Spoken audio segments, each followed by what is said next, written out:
yang sudah nonton terkait podcastnya Om Deddy dengan Pak Luhut, di mana itu diposting 1 hari yang lalu. Jika teman-teman belum menonton video di atas, maka saya sarankan teman-teman harus menonton video tersebut sampai selesai. Karena di video ini hanya akan berisi potongan-potongan video dari Pak Menko yang akan saya kritisi. Karena sebagaimana di statement terakhirnya di video ini, beliau menyampaikan tidak apa-apa beda pandangan atau beda pendapat. Dan kita tidak perlu ribut-ribut karena persoalan beda pandangan. Karena itu saya hanya akan mengimani dan mengimplementasikan apa yang beliau sampaikan.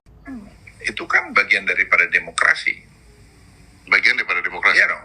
Jadi ada yang bilang misalnya hashtagnya turunkan Jokowi gitu.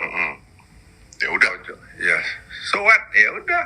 Beliau menyampaikan entah itu yang mendukung 3 periode atau yang membuat hashtag turunkan Jokowi itu bagian dari demokrasi. Pada kenyataannya, jika memang ada orang-orang yang seperti ketua-ketua parpol membuat sebuah statement, namun statement ini ingin menurunkan Pak Presiden dari jabatannya, dan statementnya disebarluaskan di media, bahkan sampai ada yang deklarasi untuk menurunkan Pak Presiden, maka case-nya bukan lagi itu merupakan bagian dari demokrasi, tetapi itu sudah perbuatan makar. Itu bedanya. Jadi menurut saya statement itu sangat keliru. Kenapa? Karena orang-orang yang mendukung 3 periode itu akan disebut sebagai bagian dari demokrasi, sementara orang-orang yang ingin menurunkan Pak Presiden jika ada, maka itu akan disebut sebagai makar. Dan dengan alasan demokrasi, orang-orang tidak akan bisa dipidanakan, sementara orang-orang yang makar pasti bisa dipidanakan. Dalam video tersebut juga Pak Menko sempat menyinggung terkait Big Data, di mana di Big Data ini begitu banyak orang-orang yang juga mendukung untuk Pak Presiden ini 3 periode. Di mana Big Data ini beliau menyinggung dari Facebook, Twitter, Instagram, dan sebagainya. Pak, di sosial media baik itu Facebook, Instagram, TikTok, mereka bisa membuat dari 1 orang itu banyak akun. Apalagi jika mengingat dan menimbang begitu banyak buzzer-buzzer yang tersebar di seluruh platform media sosial, dan itu bukan rahasia umum lagi. Jadi hemat saya, jika teman-teman yang ingin mendukung 3 periode, tanya ke masyarakat secara langsung. Bukan mengandalkan sosial media yang masih bisa dimanipulasi. Kemudian beliau juga sempat menyinggung terkait bahwa Pak Presiden ini akan selalu taat dengan konstitusi. Sementara jika di pemerintahan sudah begitu banyak yang mendukung 3 periode ini dan konstitusi itu diubah, maka beliau akan menerima jabatan 3 periode ini dengan dalih taat konstitusi. Padahal yang masyarakat inginkan adalah beliau akan taat dengan konstitusi saat ini yang tidak akan diubah.